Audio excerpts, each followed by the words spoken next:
Réel plaisir de vous retrouver, mesdames, messieurs. Bienvenue à tous dans ce journal qui s'ouvre sur Ecopolis Télévision. Tout de suite, les grandes lignes de l'actualité. Ouverture ce lundi à Luanda en Angola du 17e sommet des affaires États-Unis-Afrique 2025. Au cours de ces assises, le président Félix Tshisekedi va exposer dans le panel consacré au corridor Lobito, projet soutenu par le gouvernement américain. Et puis le marché central Zando sera ouvert au mois d'octobre prochain. Le gouverneur Daniel Bumba l'a annoncé lors de la visite d'inspection effectuée sur place. Il était accompagné de députés et autres entrepreneurs. Les détails dans ce journal.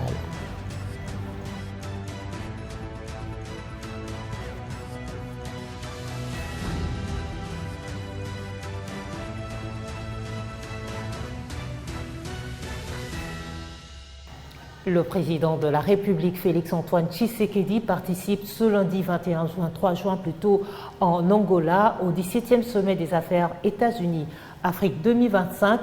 Les voies de la prospérité, une vision commune du partenariat entre les États-Unis et l'Afrique, c'est le thème retenu pour ces travaux de 5 jours. Ce sommet organisé à Luanda par le Corporate Council on Africa réunit plus de 1500 délégués, dont les chefs d'État, chefs de gouvernement et des ministres africains, des hauts fonctionnaires du gouvernement américain, ainsi que des dirigeants d'entreprises américaines et africaines. L'objectif est de raffermir les liens commerciaux entre les États-Unis et l'Afrique. Au cours de ces travaux, le président Félix Tshisekedi fera un exposé dans le panel axé sur le corridor de Lobito, projet soutenu par le gouvernement américain.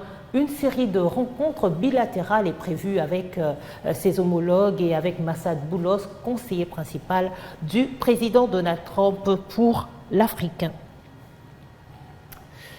Pacte social et de paix en République démocratique du Congo après 3 mois de consultation à leur propre initiative au pays tout comme à l'étranger. Les chefs religieux des églises catholiques et protestantes ont été reçus samedi dernier par le président de la République, Félix-Antoine Tshisekedi, à la Cité de l'Union africaine. Ils ont présenté en primeur les résultats de leur travail.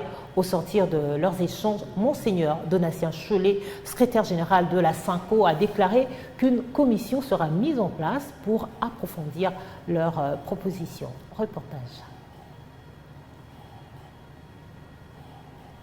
Pour la 2e fois en l'espace de 4 mois, les responsables religieux catholiques et protestants sont venus à la rencontre du chef de l'État Félix-Antoine Tshisekedi Tshilombo, cette fois-ci pour lui présenter le rapport d'information relatif aux consultations menées à leur propre initiative auprès des différentes parties impliquées dans la résolution de la crise qui sévit dans l'est du pays. Comme le 3 février dernier, c'est suite à sa demande que la délégation conjointe SYNCO-ECC, conduite cette fois-ci par Monseigneur Donatien Cholet, secrétaire général de la SYNCO, a souhaité partager les conclusions de sa tournée au garant de la nation. Quand nous sommes venus la première fois présenter au président de la République l'initiative Pacte social pour la paix et le bien vivre ensemble, il nous a écoutés et nous a demandé de lui laisser le temps pour qu'il s'imprègne des documents qui lui ont été laissés et puis que nous retrouvions à un autre moment pour échanger davantage sur le contenu. C'est ce qui a été fait aujourd'hui et il a pris le temps de nous écouter. Nous l'avons aussi écouté, mais le plus important, c'est qu'il a mis en place une équipe qui va continuer à travailler avec nous pour approfondir la mise en œuvre de cette initiative. La réunion a tourné autour de 2 points. Le premier, c'est le rapport d'information de notre phase de consultation qui avait été menée. Nous avons évalué ensemble les points forts et les points faibles. Et le deuxième point, c'est que il a décidé de mettre en place une équipe qui va travailler avec nous pour voir ce que seront les prochaines étapes. Bien avant cela, le président de la République a reçu le général Muhoozi Kainerugaba, chef d'état-major et commandant de l'armée ougandaise. En séjour de travail à Kinshasa depuis le vendredi dernier, dans le cadre de l'évaluation de l'opération militaire conjointe FARDC-UPDF avec son homologue congolais, le général Jules Banza Mouilamboué, le chef d'état-major général de l'armée ougandaise, a profité de son passage dans la capitale congolaise pour présenter ses civilités au président de la République, commandant suprême des forces armées.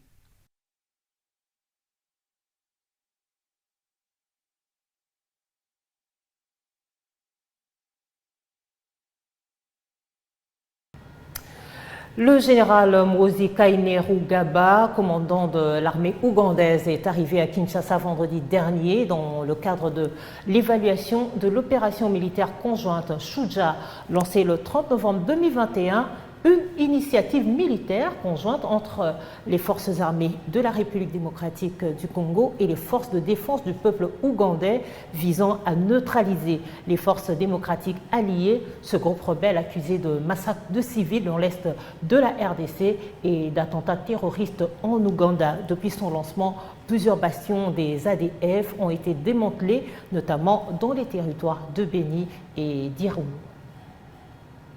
Le général d'armée Muhoozi Kainerugaba, chef des forces de défense du peuple ougandais, UPDF, et le lieutenant-général Banza Mouilamboué, Jules, chef d'état-major général des forces armées de la République démocratique du Congo, ont signé ce vendredi 20 juin 2025 le mémorandum d'entente révisé sur les opérations conjointes Shuja contre les terroristes ADF-MTM. Le nouveau mémorandum d'entente, réactualisé en fonction de l'évolution actuelle de la situation sur le terrain, prévoit le renforcement des opérations contre les ADF sur le terrain et leur élargissement dans le territoire de Mombasa en Ituri.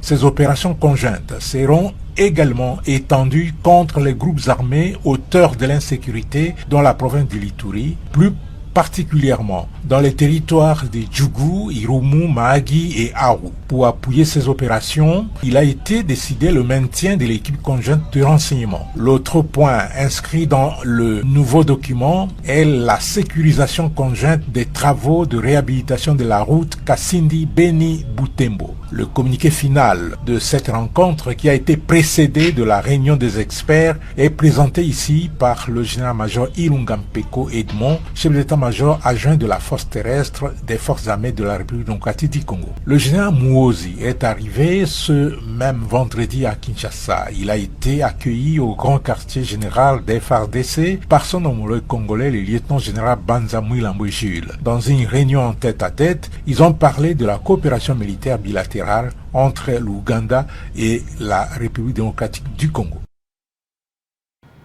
L'actualité en RDC a été également au centre de la 48e réunion ordinaire du Conseil des ministres tenue vendredi dernier à la Cité de l'Union africaine, présidée par le chef de l'État Félix Antoine Tshisekedi. Cette réunion s'est focalisée notamment sur la situation sécuritaire, humanitaire, économique et épidémiologique, ainsi que la communication du chef de l'État. Le compte-rendu de cette rencontre avec la ministre de la Jeunesse et de l'Éveil patriotique, Noéla Ayenganako Nakipone. 4 points étaient à l'ordre du jour, à savoir: du point 1, la communication du chef de l'État, son Excellence Monsieur le Président de la République, chef de l'État. Du point 2, point d'information. Du point 3, approbation d'un relevé de décision du Conseil des ministres. Du point 4, examen et adoption d'un texte. Du point 1, communication du Président de la République. La communication du Président de la République, chef de l'État, a porté sur 2 points principaux, à savoir de la réduction de la fracture numérique dans notre pays. Au regard des dernières mesures annoncées par les États-Unis d'Amérique, classant la République démocratique du Congo parmi les pays de la zone jaune, avec un délai de 60 jours pour corriger des faiblesses dans les systèmes de contrôle de documents ou coopération dans les procédures de retour. Au cours de la semaine qui s'achève, l'état d'esprit de la population demeure calme et a été marqué par les commentaires et réactions de la population, en sens divers, relative à l'information, faisant état de l'annoncement du gouvernement américain conditionnant la signature de l'accord RDC-Rwanda au retrait préalable des militaires rwandais du sol congolais. Les commentaires et réactions de la population au sens divers au terme de la conférence des gouverneurs de province tenue à Kolwezi dans la province de Lualaba. Au sujet de l'insertion de la RDC sur la liste orange, les pays africains dont les ressortissants sont menacés d'interdiction de visa d'accès sur le sol américain, le vice-premier ministre, ministre de l'Intérieur, Sécurité, Décentralisation et Affaires coutumières, a souligné avoir décidé, avec la ministre d'État, ministre des Affaires étrangères, Coopération internationale et francophonie, de la mise sur pied d'un cadre de concertation avec les États-Unis d'Amérique pour renforcer la collaboration entre les services et l'ambassade américaine. Dans le chapitre de la sécurité, il a fait état de la province du Nord Kivu, de 289 cas d'assassinat et d'exécution sommaire, 102 cas de viol, plus de 270 cas de torture corporelle, de centaines de personnes disparues, ainsi que des milliers de cas de recrutement forcé, d'arrestations arbitraires dans les conditions inhumaines. Et des pillages ont été enregistrés entre le 9 mai et le 16 juin 2025 dans les zones sous occupation. Voyage international, le nouveau passeport biométrique de la RDC est disponible depuis le 5 juin dernier. Il est plus sécurisé que le précédent et répond aux normes internationales, intégrant une puce RFID et une page de données en polycarbonate. Mais comment requérir ce nouveau document fixé à 75 $ américains et qui tient lieu également de pièces d'identité congolaises? Je vous propose l'expérience de Thierry Kambundi, journaliste à Top Congo FM, qui nous en parle comme requérant. Jusqu'ici, ça va. J'ai commencé la procédure le 5 juin, dès que c'était ouvert en tout cas. Je me suis empressé de suivre les instructions. Je suis allé à la banque, j'ai payé les 75 $, tout en présentant bien évidemment tous mes documents d'impôts, etc. et tout ce qui était exigé. Puis je crois 1 ou 2 jours après, je suis passé à l'ANR pour d'autres formalités. Aujourd'hui, on m'a appelé pour la capture. Donc voilà, il y a eu juste quelques jours entre l'ANR et la capture, mais je crois que ça va. La procédure est plutôt allégée, mais il faut simplement respecter les exigences. Et voilà. Numéro d'impôt, déjà, c'est important. Bon, entre-temps, j'avais envoyé la photocopie de mon ancien passeport. C'est surtout le numéro d'impôt qu'il faut présenter avec son identité complète à la banque avant de payer les 75 $. Dès que vous payez, on vous envoie la preuve du paiement d'Equity que vous allez annexer à votre dossier et qui va suivre la procédure normale. Je souhaite aussi, ça c'est peut-être la recommandation à faire, même si ce n'est pas revenu dans la question, je souhaite que le processus puisse être maintenu de manière aussi légère, aussi simple, aussi pratique. Parce que chez nous, très souvent ça commence bien, puis après la machine devient lourde. J'espère que le ministère des Affaires étrangères veillera à ce que la procédure telle que présentée depuis le 5 juin puisse être la même pour tout le monde. Sécurité à présent, l'agression rwandaise et ses supplétifs du 1-23 ont occupé une place de choix samedi dernier dans la causerie morale entre le commandant de la 14e région militaire, le général-major Stassin Kizimou, et les militaires de son ressort. Dans son intervention, le général-major a rappelé aux militaires la devise des forces armées de la République démocratique du Congo, ne jamais trahir le Congo. Il invite chaque militaire, tout comme policier, à défendre l'intégrité territoriale du pays. Militaires et policiers de la République démocratique du Congo, notre devise,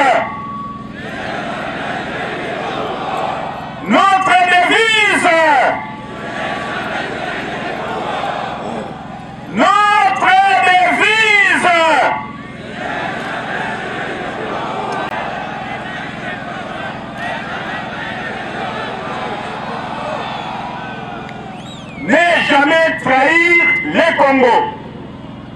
Ça, c'est la grande devise des forces de défense et de sécurité. Et celui qui trahit, on doit trahir Congo, malédiction et colandaye. Malédiction et colandaye.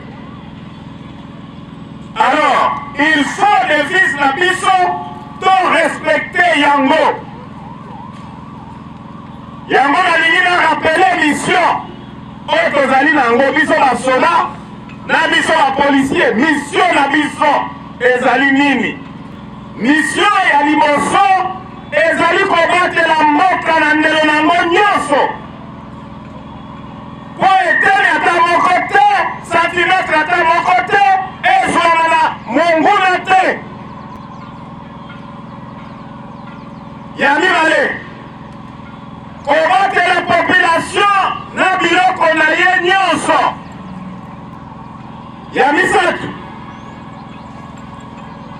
kobatela ba-institution ya l'État oyo ezali légalement établi. Mapinga, police na wazalendo bazali kobunda pona mboka na biso na este kuna. Awa ezali occasion ya kopesa bango encouragement. Bayeba ke tozali nsima na bango na makambo nyonso bazosala kuna mpona mboka. Mboka ezali ya biso, ezali ya Rwanda te. Rwanda azalaka mboka na ye kuna na Rwanda.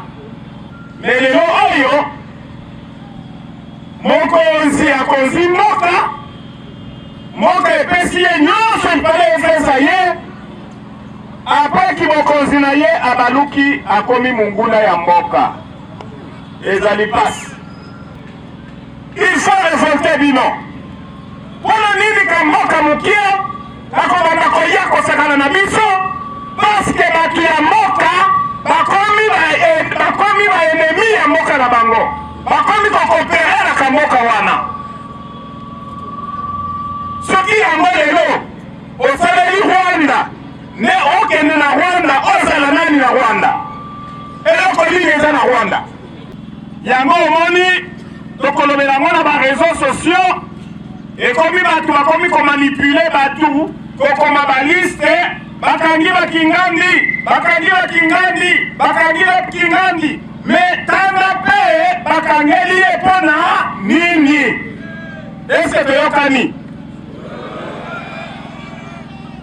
Okomanda kotanga kaka wana bakangi biso bato ya kote na biso, bakangi. Me soki mutu ya kote na biso na kote na bino abomaki mutu, baletela ye maboko.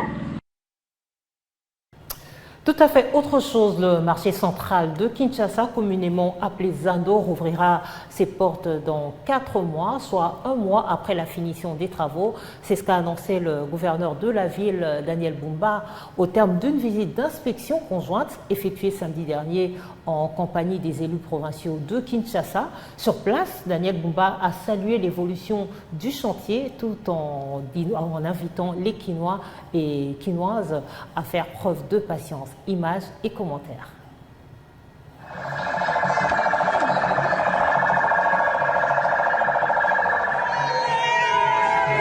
« 12 heures tapant, le patron de la ville-province de Kinshasa foule le sol du grand marché Zando où une foule en liesse l'accueille avec frénésie. À la tête d'une forte délégation composée notamment de députés provinciaux, des membres de l'exécutif provincial ainsi que des entrepreneurs, cette visite vise à évaluer les travaux de réhabilitation du grand marché Zando en cours de réhabilitation depuis déjà 3 ans. L'ambiance est à son comble.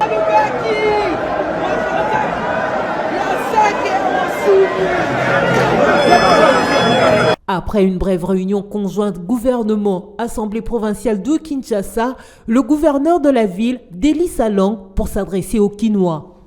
Instruction, il y a Tata Mokonzi Mboka, son excellence Félix Antoine Tshisekedi Tshilombo.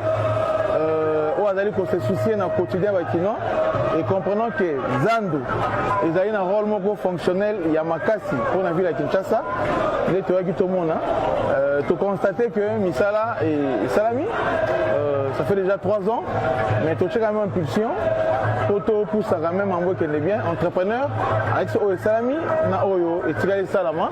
Vient ensuite la visite proprement dite du grand marché. Rénové de fond en comble, les travaux en cours consistent à la construction de 5000 étalages, 2 fosses septiques avec un système de traitement d'eau, 2 forages, ainsi que de 2 restaurants d'une capacité de 200 places à chacun, dont la phase terminale est prévue dans 3 mois.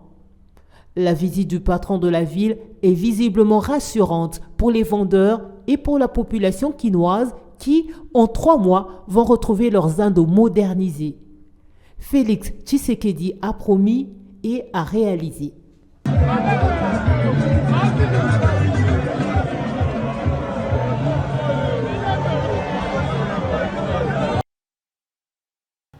Allez, ouvrons la page culture avec cette triste nouvelle. L'humoriste congolais Abraham Kaputu Mungamba, membre du groupe Tumao, n'est plus.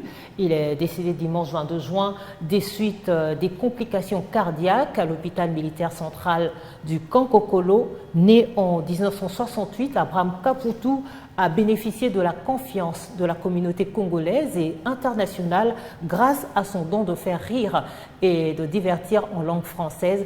Il était remarquable pour son style vestimentaire inspiré des patriarches du temps biblique. Toute l'équipe d'Ecopolis Télévision présente ses sincères condoléances à la famille de l'illustre paru.